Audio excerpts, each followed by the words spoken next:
Thank you, Alex. And if what car is a corporate acting like a startup, we are a startup acting like a toddler. So 80% of actionable data exists in the form of unstructured text. That's in social media, in your customer complaints, on surveys, online reviews, and in news and blogs.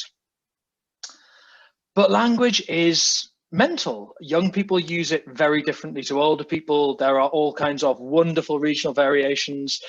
Don't even start me on spelling, grammar, punctuation, and of course in the UK, our love affair with sarcasm. For example, this is a Duke. You can drive it.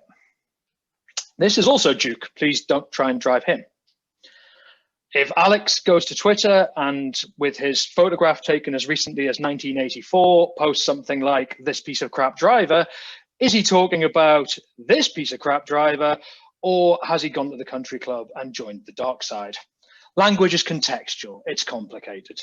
Existing software counts word. It produces things like word clouds and counts the number of times a hashtag's used. It relies on taxonomies. It requires us to understand the language people are using to articulate themselves and look for the presence of particular words within a certain number of words of others. Or it requires expensive data scientists to train models to listen for things we already know we're going to want to find out in 3, 4, 5 months' time. Wordnerds is different.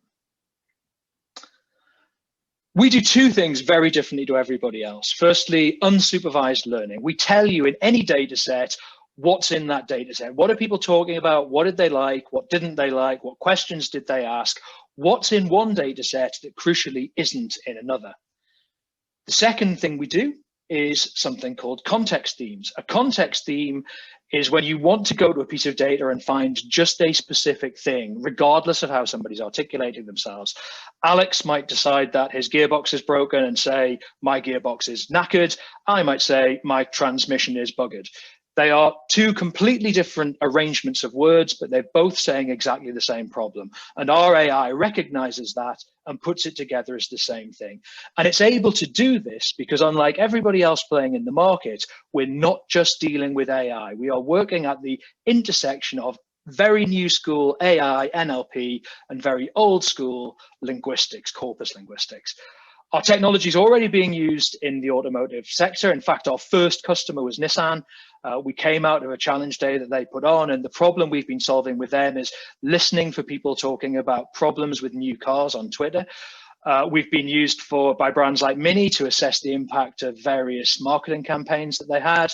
And we've even been wheeled out in the UK's biggest car forum, Car Gurus, looking at the collective corpus of wonderful information, amazing market research on thousands of different brands across decades and millions of different posts. And don't just take our word for it. We count some of the world's biggest brands as part of our client base, and we've won loads of awards as well because we're completely lush and our software is brilliant in every regard.